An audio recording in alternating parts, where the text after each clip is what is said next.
Hello, everyone. We're going to get started. So welcome to session 2 of the WASHCon Healthcare Facilities Initiative webinar series.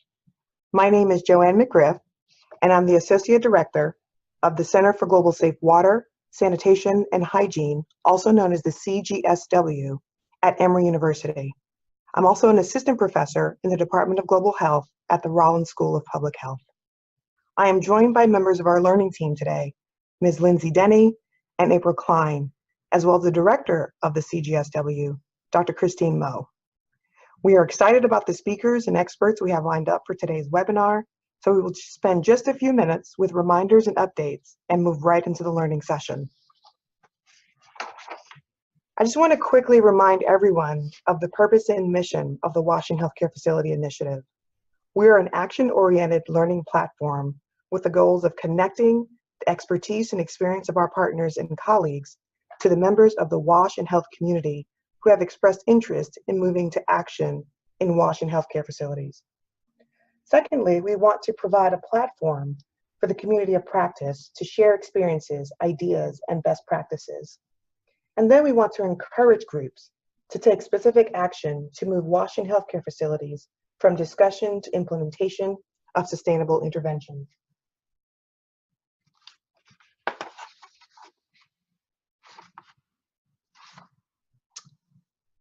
Just a word about structure. Today, and with each subsequent webinar, we will highlight a WASH and healthcare facility subject matter expert in a 20-minute presentation, followed by 5 minutes or 5 to 10 minutes of expert commentary, and then move to about 30 minutes of facilitated discussion. Please keep in mind, there are 2 ways to engage us. One is through our website at wnhcfaction.org. This is where we have our webinar recordings, slides, learning materials, summaries, and action documents. And you can also send us an email to wnhcfaction@emory.edu. Now I'll pass it over to my colleague, Lindsay Denny, to give us some reminders and updates. Good morning, good afternoon, good evening. As Joanne said, I'm Lindsay Denny. And before we get into today's topic of assessments, I wanted to review our guiding principles for this webinar series. So first, we believe that WASH is a fundamental prerequisite for quality care within a healthcare facility. Secondly, there cannot be effective infection prevention and control without adequate WASH in healthcare facilities. Third, we believe sustainability should be built into every WASH in healthcare facilities project from the very beginning, no matter the project size. And fourth, WASH in healthcare facilities is not just about addressing issues at individual facilities. Multiple systems, sectors, and stakeholders must work together to see sustainable improvements. With these principles in mind, there's some background information that we want to make sure you understand pertaining to this session and why we are hosting WASH in healthcare facilities webinar series more generally. So first, back in 2015, the Sustainable Development Goals were finalized. Of the 17 goals, 2 require WASH in healthcare facilities to be achieved. This is Goal 3, Health and Wellbeing, and Goal 6, Clean Water and Sanitation. Secondly, earlier this year, the UN Secretary General, Antonio Guterres, made a call to action on WASH in healthcare facilities, stating that we must work together to prevent the spread of disease. Improved water, sanitation, and hygiene in healthcare facilities is critical to this effort. Finally, last month, the webinar focused on strengthening health systems to improve WASH in healthcare facilities. WaterAid's Alison McIntyre recommended steps to do this. She started with system scoping and analysis, which she discussed in her presentation, and that was followed by assessment, which we'll talk about today. Finally, I want to highlight some updates and news related to WASH in healthcare facilities that's occurred in the past month. So last month, former US Senate Majority Leader Bill Frist published an article in USA Today which called on Congress to support WASH in healthcare facilities. He described it as a solvable problem with large-scale economic and health benefits. Then last week was the World Sepsis Congress, which coincided with World Sepsis Day on September 13th. There were several sessions pertaining to prevention, including a session on maternal and neonatal sepsis that highlighted that preventable infection-related neonatal death Of those, 41% could be prevented through cleaner birth and postnatal practices.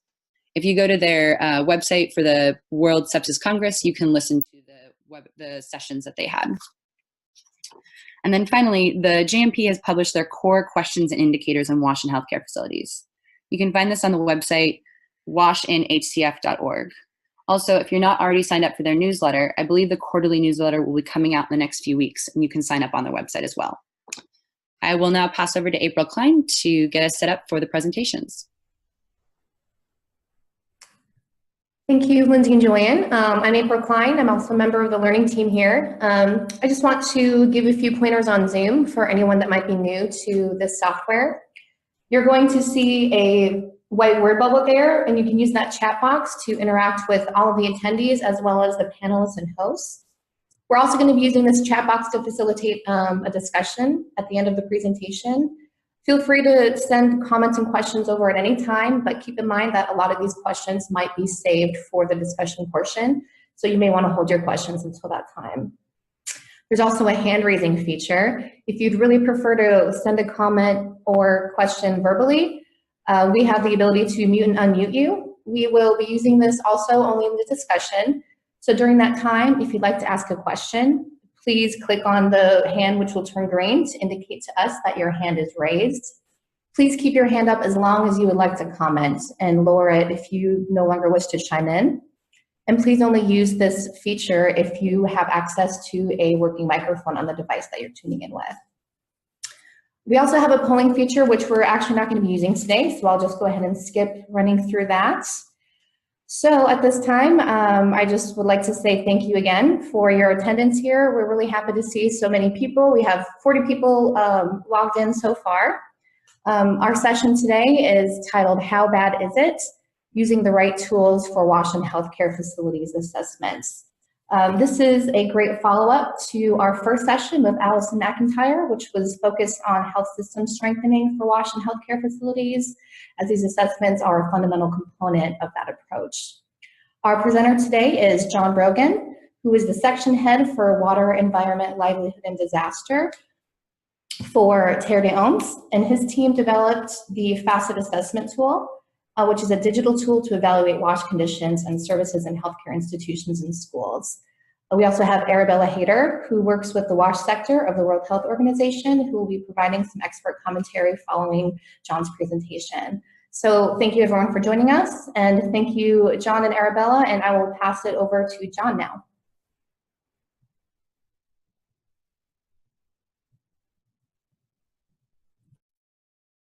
Okay, well, thank you. Thank you for the opportunity to share some experiences and learn more together about WASH and healthcare facilities. And hello to everyone joining from different corners of the globe. With a title like, How Bad Is It? I'm sure we can imagine conditions at healthcare facilities that cause people to avoid them. Many of us have seen dangerous latrine conditions, open defecation on the premises, and piles of medical waste in need of safe treatment and disposal. The pre-recorded overview webinar on WASH and healthcare facilities by Lindsay Denny certainly shared some sobering data on the global situation.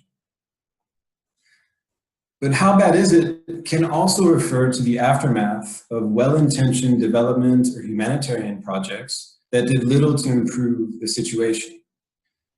Many of us on today's webinar can look back at completed projects. With hindsight, looking from the results back to the original planning stage, we might ask, did an assessment happen? Was it adequate? Did it influence the project to do the right things in the right way? What could we have done differently in terms of the assessment that could have enhanced the intervention?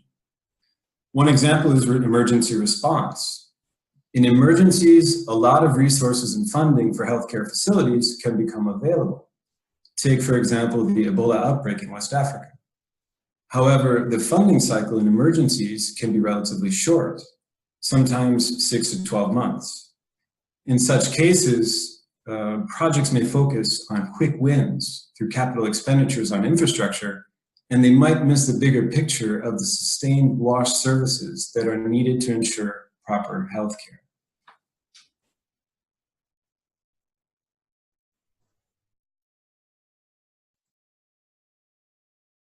If you are at the point of doing an assessment of healthcare facilities, then you should have already completed an analysis of the existing health system or have access to a recent one.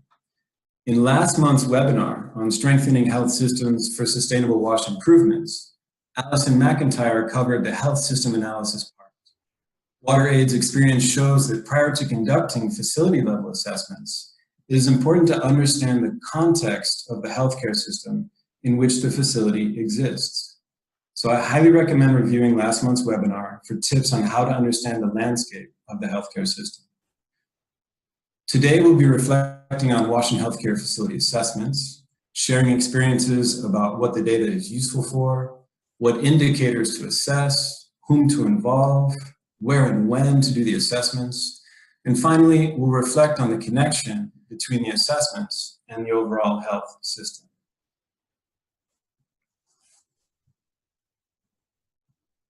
So why collect data, and what can it be used for?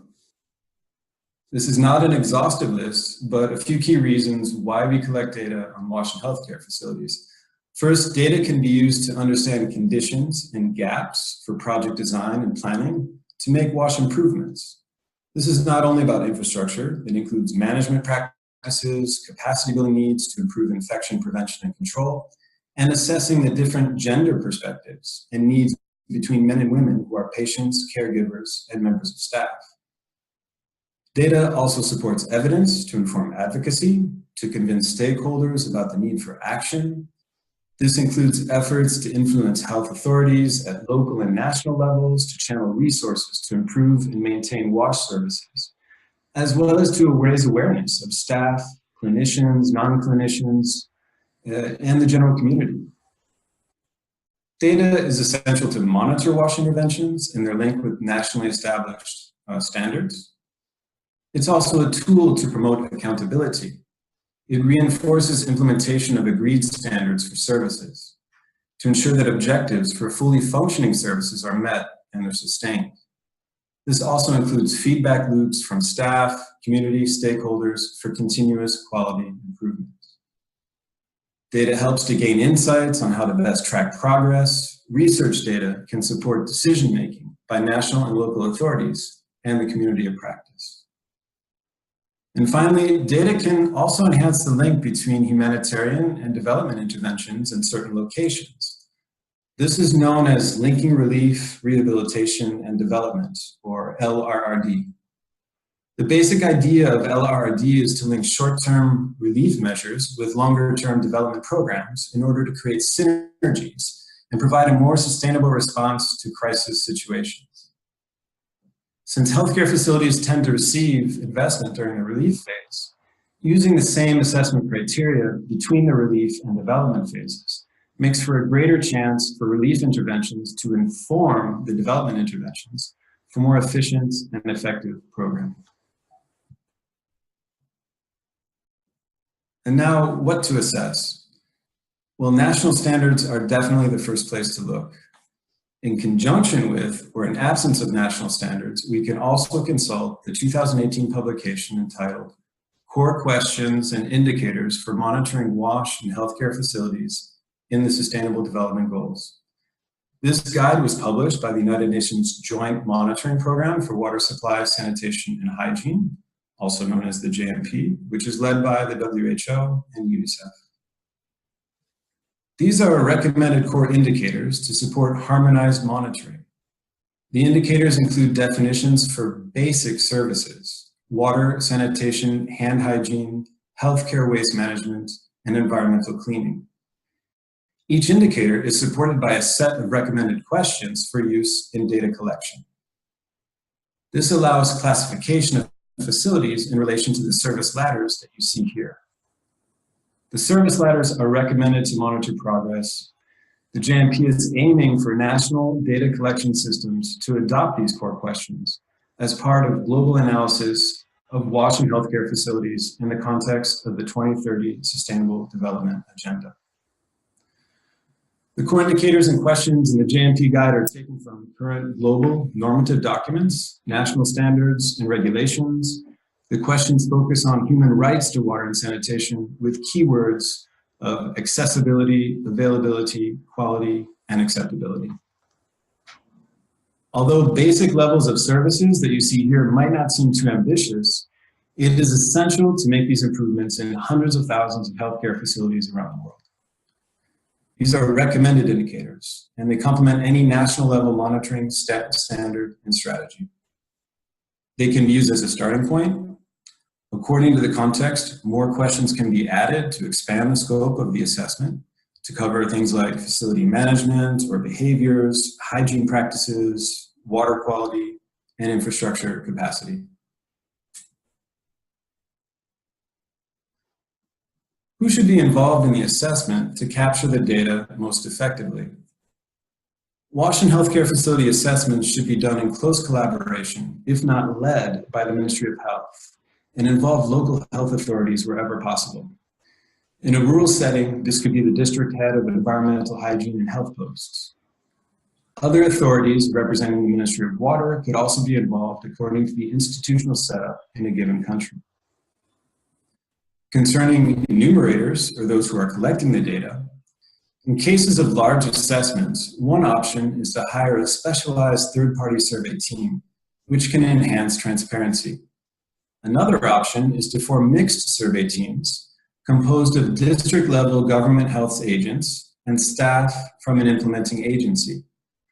Both scenarios have pros and cons, but terrorism, we found that with the relatively recent focus on WASH and healthcare facilities at global and national levels, it's beneficial to use the mixing option with health authorities wherever possible.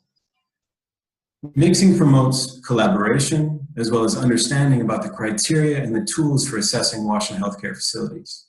It's a great way to reach more actors and facilitate awareness and dialogue on WASH and healthcare facility standards and improvements where you're working. This approach can also support dialogue with the Ministry of Health once the reports are shared. Now, trainings like the one shown here in Burkina Faso were chaired by a ranking official from the regional health office. Like any survey, the importance of enumerator training and practical exercise can't be overstated.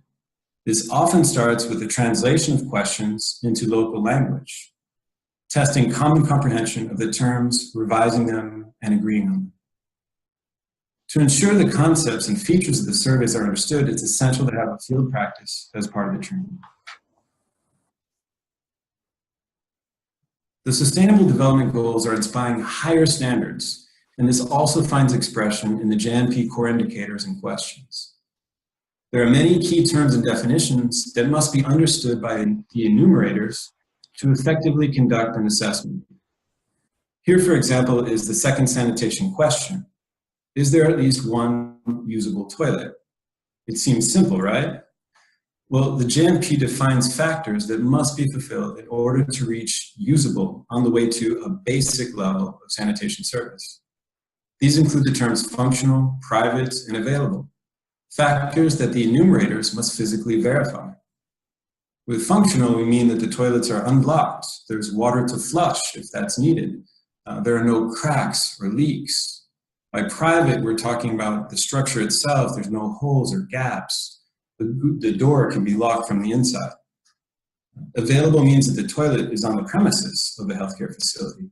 It has an unlocked door. It's available at all times for patients and other users. The basic service for sanitation builds on the improved sanitation facility definition from the Millennium Development Goals.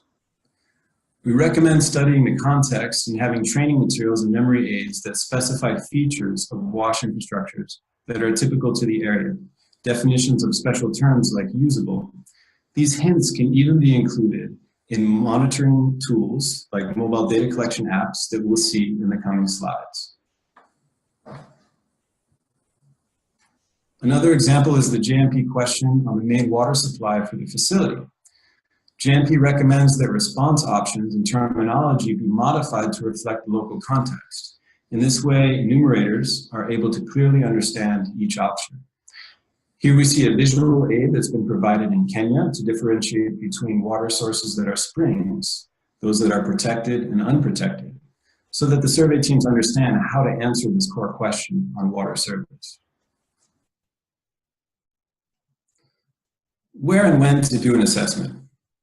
Now here we're talking about the scope of the survey. Is it covering multiple regions or a local level assessment? Do we sample 30 facilities across a country or 30 facilities in a given region? The more concentrated the sample size within a geographic area, the more reliable the results will be to reveal tendencies and provide information to help authorities take decisions. In most cases, surveying 30 healthcare facilities in a district is better than surveying 30 healthcare facilities in different parts of the country, especially in cases of large countries. Financing for assessments is often a limiting factor and can affect the duration of the survey.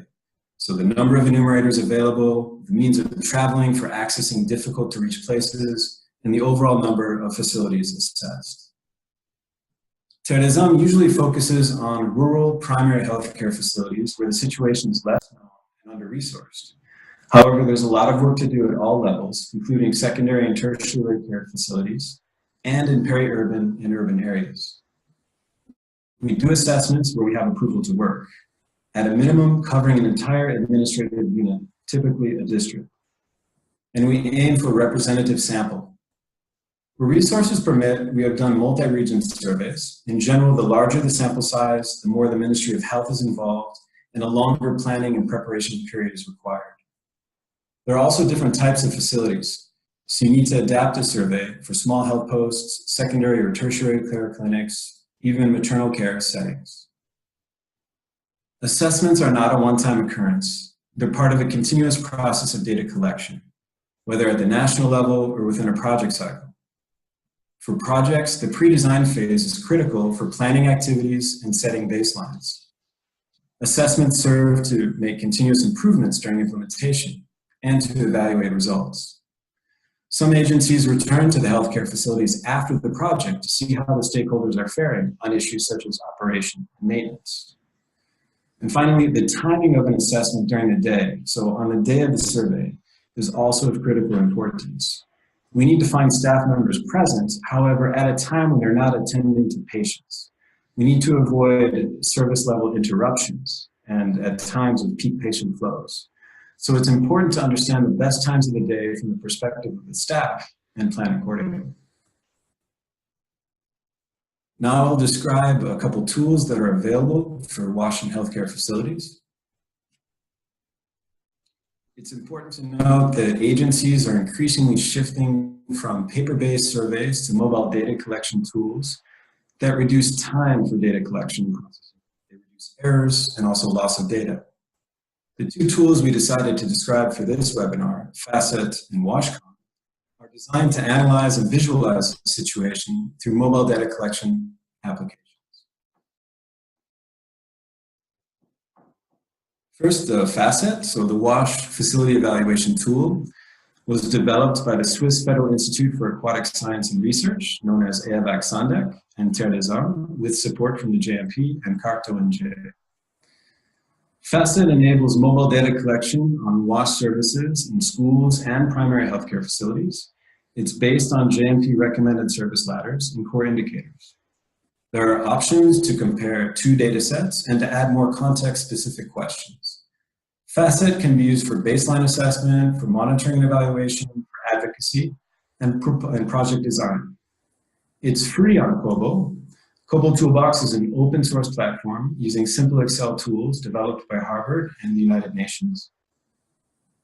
The data collected is analyzed directly and presented in online and offline dashboards. You see some of them here. A 70-page manual covers how FACET works, how to adapt it to the local context, as well as guidance on survey planning and training enumerators. The whole package can be downloaded at the FACET website that you see on the slide. FACET has been used in various countries across humanitarian and developed spectrums, including Bangladesh, Burkina Faso, Guinea, India, Iraq, Mali, Mauritania, Myanmar, Nepal, and South Sudan. And the survey forms are available in English, French, Arabic, and Nepali. The WASH in Healthcare Facilities Conditions Assessment Tool, or WASHCon, was developed by Emory University Center for Global Safe WASH. WASHCon is a survey which provides a comprehensive overview of the status of WASH conditions, infrastructure, and resources within a healthcare facility. The data collected can inform and prioritize programming actions to improve WASH in healthcare facilities. WASHCon is also aligned with the JMP indicators and can be deployed at any level healthcare facility, primary, secondary, or tertiary. It's available as a mobile tool with automated online dashboards and reports. WASHCon is useful for baseline assessments, monitoring and evaluation, data for advocacy, and project design, and it covers WASH, healthcare waste management, as well as healthcare facility management services.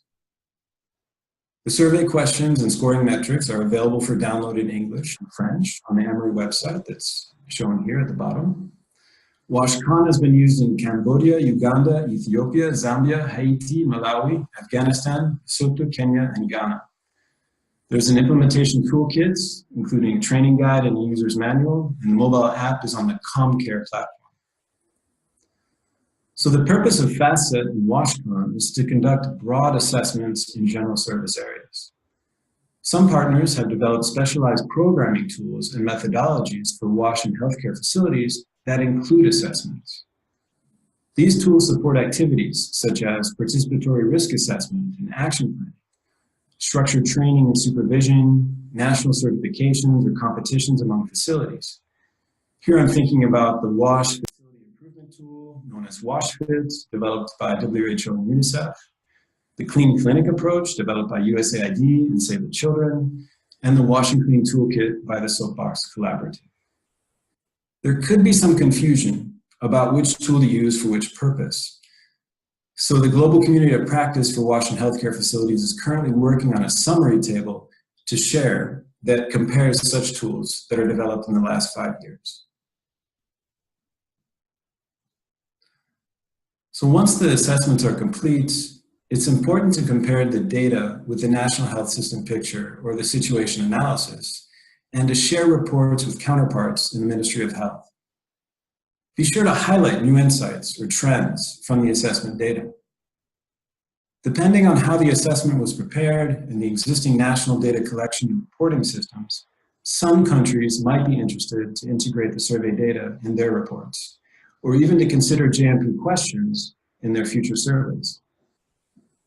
At the local level, assessments can support professional training and supervision of facility staff by health authorities. In Mali, the FACET assessment was also used to facilitate coaching of healthcare facility staff by the district hygienists. Results were reviewed together on the spot, and it was a space for feedback and guidance. Combining assessments with supervision exercises can be useful in areas with limited resources. Assessments also offer a good occasion for collaborative work with health authorities, creating a common understanding on key indicators and galvanizing forward motion. So in summary, there is a need for data to see the starting point and a way forward for improving WASH in healthcare facilities, including advocacy, accountability, monitoring and research, and creating synergies between short-term relief and long-term development interventions. There are internationally recommended indicators and questions for collecting data on JMP indicators for monitoring WASH in healthcare facilities to support national monitoring systems. Where and when to do a survey depends on factors, including the structure of the National Health Management Information System, the timing of a project cycle, and the available resources. And finally, standalone WASH assessment tools may be needed presently. However, in the future, these must be fully integrated in the national health system. We could say that a progress marker for our work would be when tools like FACET and WASHCon become obsolete. So this concludes my presentation. Thank you for listening. I look forward to the discussion, and I hand it back to my colleague, Joanne. Thank you so much, John. This was an incredibly informative presentation about the who, what, when, and where of using assessment tools in WASH in healthcare facilities. I'd like to open it up to Arabella Hayter, who is with us today, to share some of her reflections about WASH in healthcare facility assessments. Thanks very much, Joanne, and thank you also to John for that incredibly informative and clear presentation. I hope everybody can hear me okay. My connection seems to be playing up, so fingers crossed you can all hear correctly. So just a few kind of quick reflections and comments on John's presentation. Firstly, an update from the Joint Monitoring Programme. As already mentioned, the core questions and indicators for monitoring WASH and healthcare facilities was recently released. The JMP are currently working on a set of indicators for monitoring WASH in the delivery room, and we hope to have a version shareable by the end of this year, so watch this space for those. John touched on at the end of the presentation the importance of linking into the health system and linking results into planning.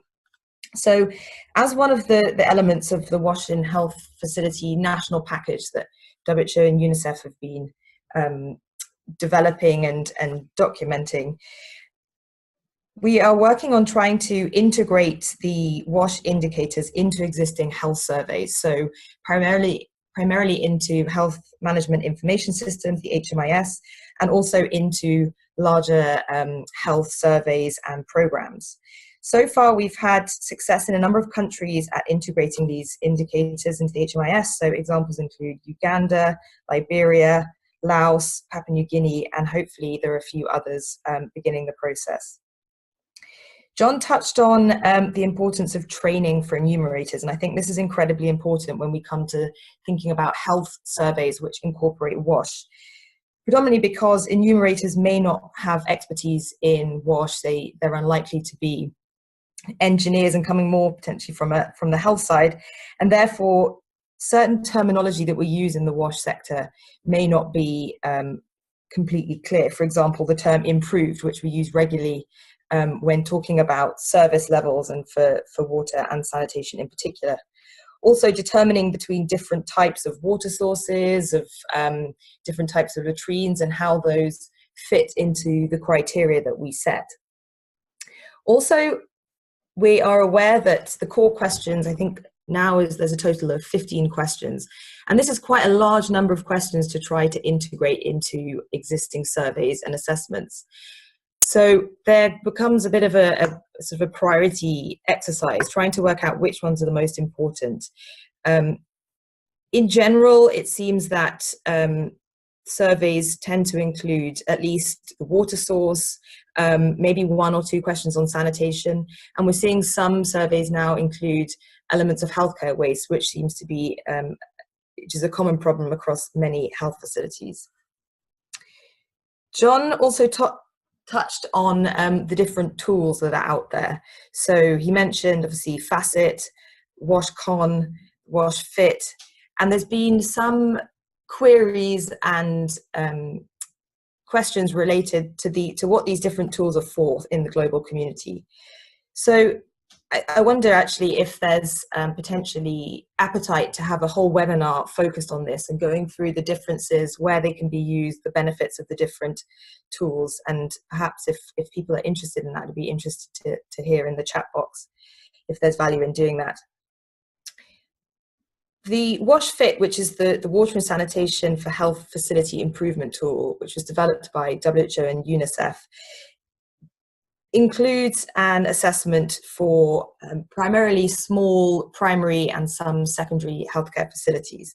And the idea is to complete an assessment with the aim of understanding where the big risks to health staff, to patients, and to visitors lie, to where the big problems are and how they can be improved.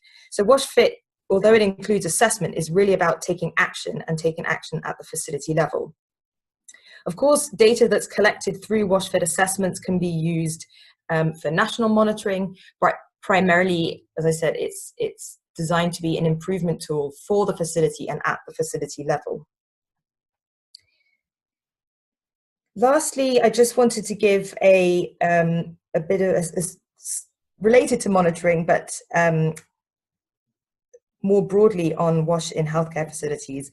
Lindsay mentioned at the beginning of the webinar that earlier this year, the UN Secretary General issued a call to action on WASH in healthcare facilities. Following a meeting earlier this year, WHO and UNICEF, along with partners, have been coming up with the response to this call to action. And thank you to many people who are on this webinar who have already provided comments and valuable input into that document. This is just to say that we'll be sharing that in the coming weeks, and a published version will be coming later in the year, or potentially at the beginning of next year. My final point, just to say a note on the JMP are in the process of preparing the first global baseline on WASH in healthcare facilities, and that's due out again at the end of this year. So watch the space for that. If anybody on the webinar has any new data or knows of any ongoing surveys which may just make it in time to be included in the baselines, please do get in touch, as I know we'd be grateful for any and all data.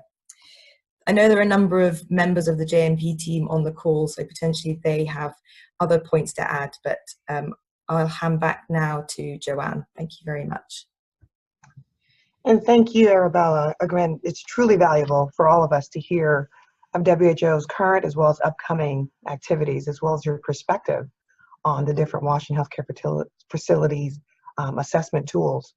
So now we're coming to the portion where we're going to open the floor for our facilitated discussion. For this, in addition to John and Arabella, I'm going to invite Lindsay Denny to join the panel. Lindsay is from our learning team here at the WASH and Healthcare Facilities WASH and Healthcare Facilities Initiative. And she's going to join to share some of her perspectives based on the WASHCon. So a bit of guidance on the discussion. We've talked about the different functions of Zoom. As participants, there are two ways to ask questions. As you all have already started, you can type your question or comments into the chat box, or you can use the raise your hand function on the menu. As April talked about earlier, if you raise your hand, please keep it up, and we will call you by name and then enable your audio. Please be mindful that only we can unmute you, so you don't need to look for your mute button as participants. For the people who type in their questions, we will try to alternate between live audio questions and written ones. If we do not call on you as a speaker or get to your chat box question, please be aware that we will be answering as many chat box questions as possible in a summary document that will be posted on our website after the webinar. We will do our best to answer your questions with the help of our experts as well as our learning team. Lastly, as Arabella has noted, although we're here to glean as much as possible from our experts as well as our panel, we encourage participants who have relevant experiences in response to a question to please use the chat box or raise your hand to share your experience. So I'm going to get started with the first question, and this is addressed to the panel. And Arabella, you began to touch on some of this, but we entitled this session, with John's help, the issue of determining if a tool is right, quote unquote. So in your view, and this is to Lindsay, John, and Arabella, what are some of the factors that would help us determine if a particular tool is right for a WASH and healthcare facility assessment? Great, and Lindsay Denny here, and I'll start off. Thank you to John Brogan and to Arabella for the rich presentations and discussion so far.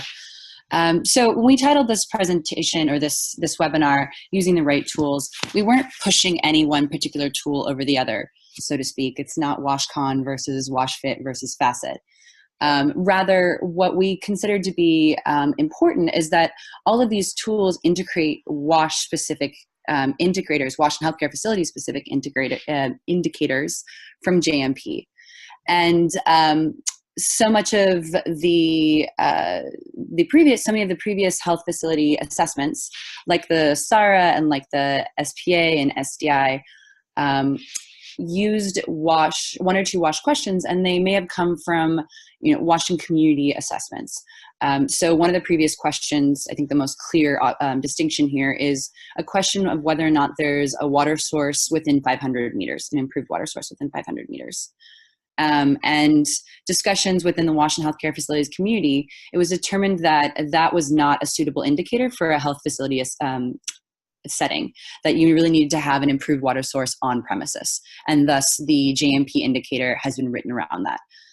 So if you're using assessment tools that aren't integrating these JMP specific indicators, you're going to be missing crucial data that's helping us understand the conditions. So I think really it's the tools focusing on the JMP and that document that just came out this past month. But John and Arabella, if you have other thoughts on that. Yeah, sure. Yeah, in terms of what to consider when you're choosing the tools, I would consider whether the content of the questions in the tool and the analysis functions that the tool has meet the objectives of your assessment. For example, if you want to do research, a more sophisticated or a specialized set of questions is needed. You also have to consider autonomy. So if you want to be able to adapt the tool to suit your needs, if that's important, can you do it directly or do you need outside support to do that? There's some cost considerations.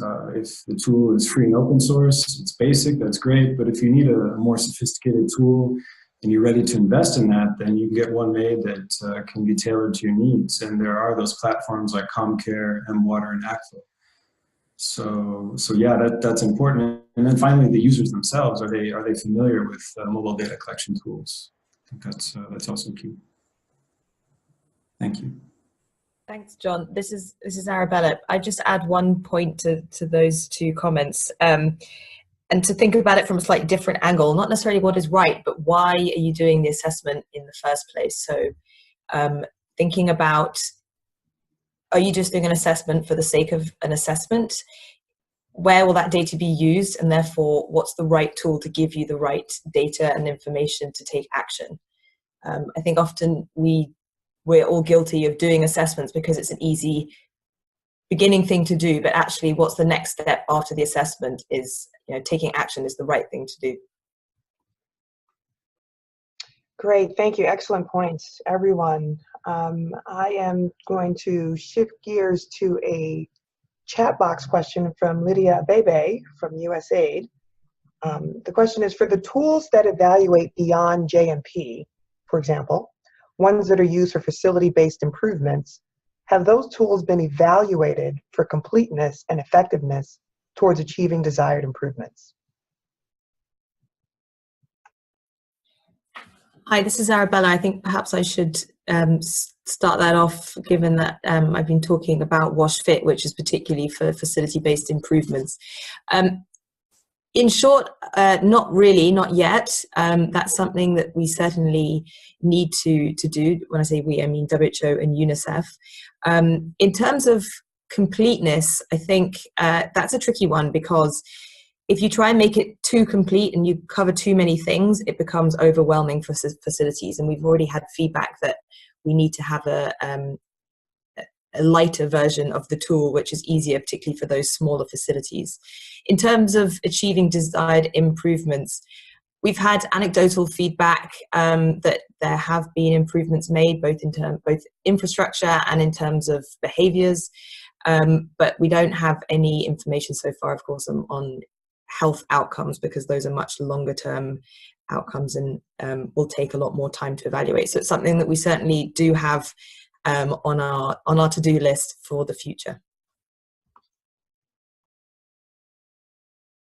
And I'll just, Lindsay Denny here, I'll just follow up and say, thank you, Lydia, for your question. And certainly it's something that we've talked about, is evaluating the coverage of the tool. WASHCon is a comprehensive tool, but it uses a scoring mechanism. And so validating that scoring has been part of our discussions, and something we haven't gotten into too deep yet, but something we're looking at for down the road.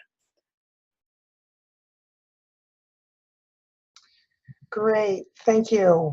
I'm going to move to our next chat box question from Adam Jolette at PATH. And this is for John. One multi-pronged question for you is, can you talk a bit about how you are communicating your data to district, regional, national policymakers?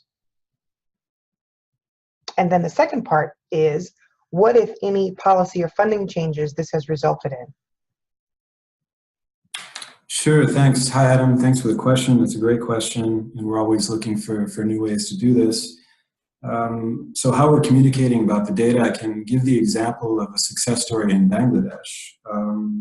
Thanks in part to various assessments, the Ministry of Health organized the first national conference on WASH and healthcare facilities in December of 2017. So this was in support, WHO, UNICEF, some different actors like Terres, WaterAid, Care and Plan. We got together and we had some data, we had some assessments to share, and as well as the different government authorities, they had data to share. And the presentation of these assessment results during the conference, it gave a certain credibility and a weight, which led to the preparation and endorsement of the National WASH and Healthcare Facility Strategy and Action Plan by the Ministry of Health and Family Welfare. It also led to the creation of a National Technical Committee on WASH and Healthcare Facilities and a draft national document on WASH standards. So we were pretty happy with the galvanizing interventions and galvanizing efforts in the direction as a result from the assessments. In terms of funding and resources, one thing we've done in Mali is we have some very local groups around municipalities that they have a democratic questioning, and it's an accountability mechanism where we brought together mayors and municipal councils with local leaders and the public to talk about WASH rights, both in the household and the community and in the facilities. And that discussion was supported by some data, and it also helped us to at least see that the municipality decided to integrate some of the recommendations coming from those discussions in their next year's project plan. Now, will that bear itself out? Will we see some funding around that in the next cycle? That's yet to be seen, but at least there's different things that can be done at the local level and at the national level. The last part of this question from Adam is whether you've seen ownership of data collection activities and dissemination evolve. This is aimed at John, but perhaps the other panelists could answer if they have some thoughts. Sorry, Joanne, can you repeat that, the last part of the question? Sure, the last part of the question was how you have seen ownership of data collection activities and dissemination evolve. Well, I think we're a bit at the beginning of this, and we are definitely looking for inroads, but we are hearing there is interest. If I look at Burkina Faso, where we have a very close working relationship with the Ministry of Health, we work with them to have a tool for the integrated management of childhood illness, which is directly monitoring the diagnostic approaches in the healthcare facilities. There is some interest there to start to integrate the WASH data collection in those kinds of processes. So I'd say that with consistent effort, with consistent effort at different levels by different agencies and really coming together, we will continue to see gains in this direction.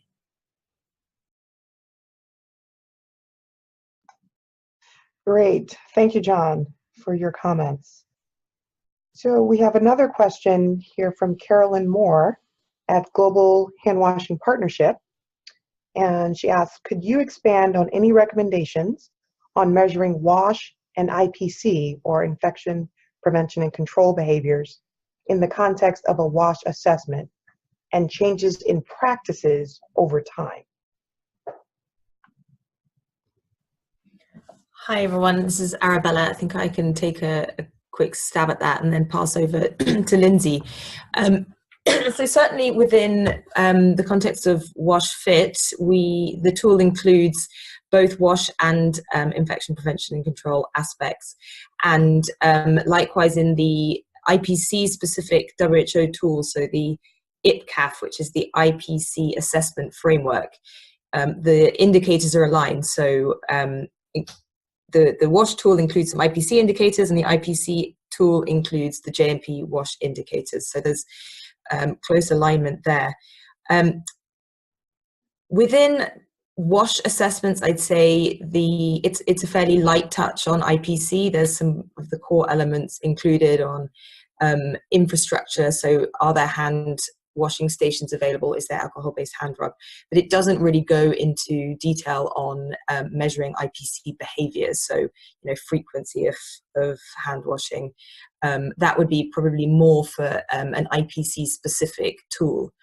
However, with all of these assessments, they can be adapted and other elements can be added in. So observational, more detailed observational questions and indicators, for example. So I'd say that any of the WASH assessments can be adapted to include more IPC elements as needed. Perhaps I'll pass over then to Lindsay.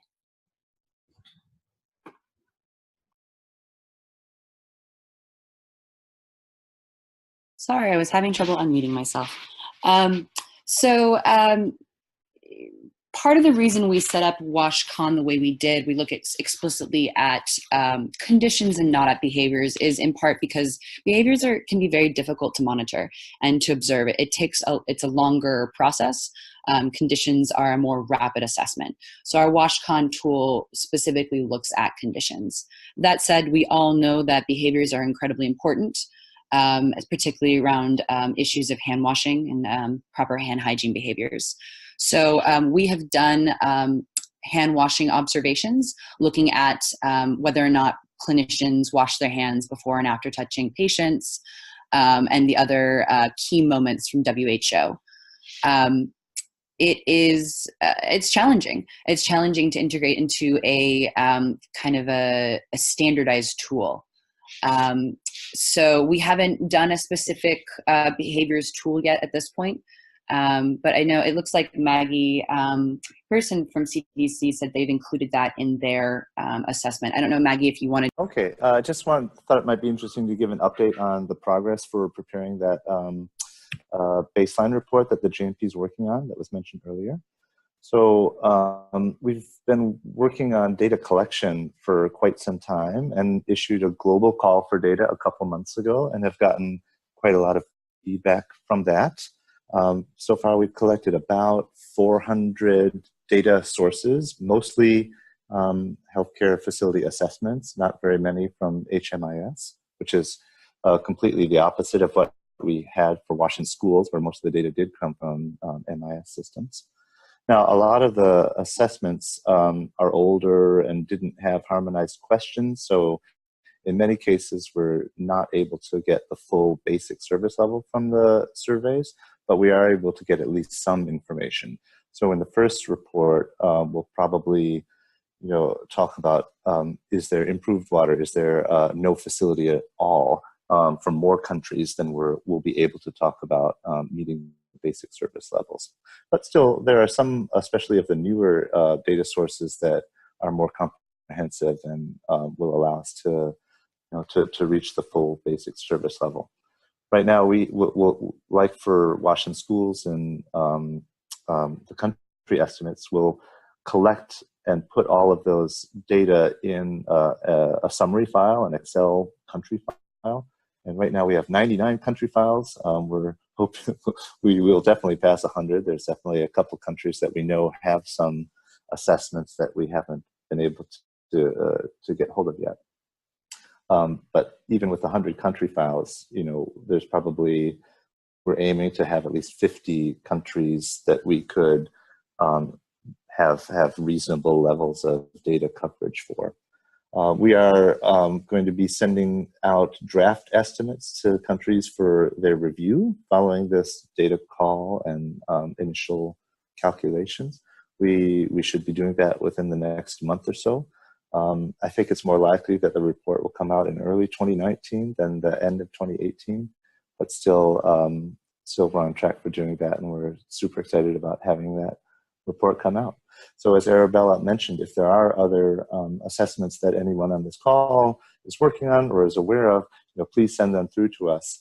And even if they're not nationally representative, we can still put them in the country file so that during the consultation process and afterwards, people are aware that some data at least exists, and they can peruse that and get the information that's available from those. All right, great. Thank you so much, Rick, for your comments and letting us know about some of your activities. We actually have come to the end now of our discussion session. So we will be closing again, thanking all of our panel members, Lindsay Denny, John Brogan, Arabella Hayter, and all of the commenters and those who asked questions today. Again, thank you to Rick Johnston, who just provided us some comments. So I'm just going to pass it over to my colleague April to wrap up, and we'll be all done. Thank you again, everyone, for, is there feedback there? So thanks everyone for joining us. I just want to remind everyone that the recording of the slides of the webinar will be made available within the next few weeks on wnhcfaction.org. I will also share with you any useful resources and documents to provide an overview of the session. And our next webinar is going to be held on Wednesday, October 24th. We'll be discussing hand hygiene among healthcare workers.